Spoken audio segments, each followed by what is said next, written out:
believe it or not, before Ubisoft was making open world fast food games, they actually had some pretty good ideas. They actually were trying new things. They were dabbling in all kinds of genres, puzzle games. You already know about the open world games, and more importantly, strategy games. If there's one thing to know about me, it's that I love strategy games. I may not be good at them, but I love playing them. They just make me feel smart, even though I'm stupid. Like bro, I was playing so much Halo Wars in the early 2010s. You have no idea. I spent so many hours on Halo Wars, and I was just getting into Total War Medieval. But one of the more unique strategy games I played back then was Tom Clancy's Endwar. Basically, this game is just World War III on crack. You look at all the maps in the game, the environments, the textures, the broken down fucking buildings, and you're just like, damn, everything is destroyed, dilapidated, don't ask me to spell that, and just honestly fucked up in general. It's like, whoa, this is World War III from third person, not even third person, from a top-down view. And the units you'll get to control, the factions you play from that top-down view,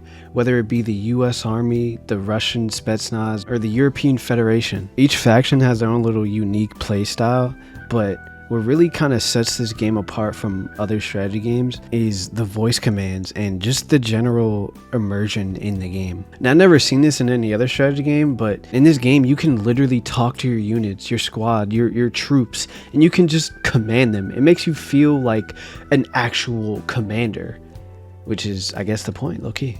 Like when you do it, you'll be like, Unit 3, attack hostile 5, and then you'll see them do it without even you using the controller. I ain't gonna lie, it was cool as fuck. I just be forgetting to use it. I'm so used to using a controller. But when you did use it, you felt like a strategist. You felt like you deserved that purple fucking heart. You felt like Captain Price. You just felt good, and something like that I'd never seen voice commands in a strategy game. And not only that, the actual battles was pure fun and just pure chaos.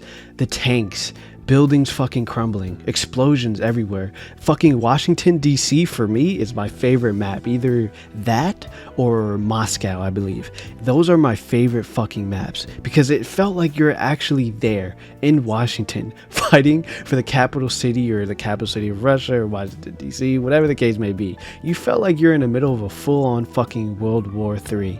When in reality, you're just sitting in your room alone, telling Unit 2 to move to Bravo. And when you inevitably lost that game, and you're just sitting looking at that black screen because you turned your Xbox off, you're gonna be like, damn, I was really immersed, huh?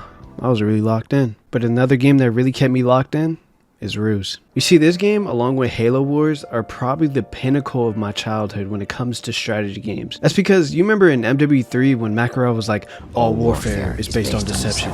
That's literally this entire game. Because winning in this game isn't just about spamming units, just using brute force and just charging down fucking the middle of the map or whatever to go straight to your enemy base. It's about outsmarting your opponent. And I think that's what, for me at least, differentiates this fucking game from other games and stands out. Even fucking multiple decades, it's probably like one, but even now, like for real, bro, this game has too many options to just outsmart your opponent. You have like these little fucking, I like to think of them as like cards or like trap cards, Yu-Gi-Oh cards or whatever, ruses.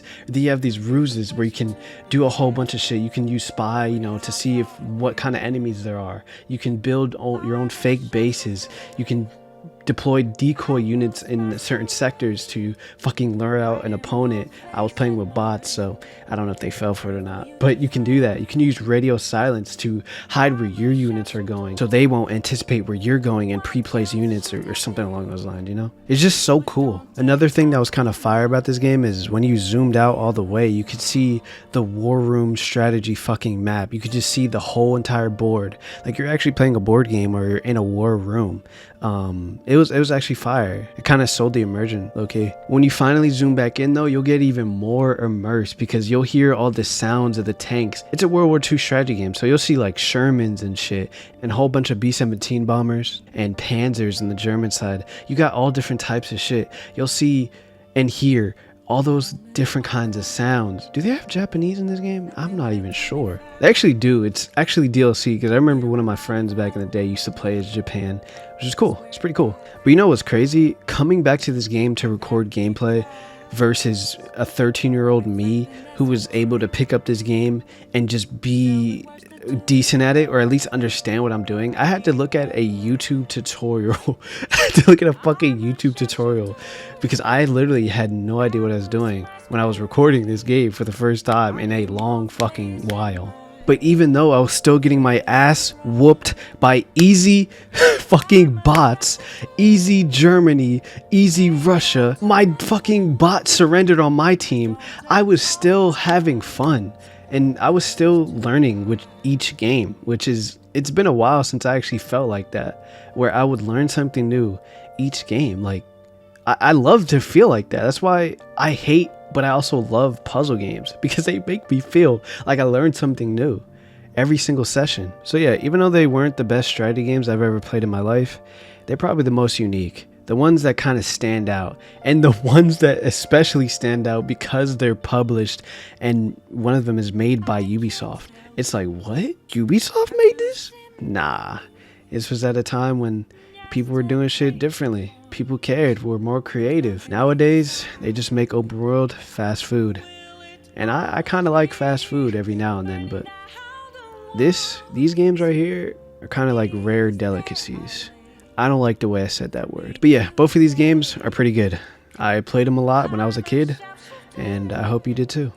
There's a lot to understand, but it's okay. I'm going to walk you through all this. Don't be overwhelmed. Bro, I was playing this shit as a kid, and I understood it based off of one person's little fucking guide they gave me while I was playing the game. I met this dude while I was playing the game. Or was it Halo Wars? Actually, I'm thinking it was Halo Wars. But still, we played this game. But now I gotta relearn it from a YouTube video. I have a lot to learn.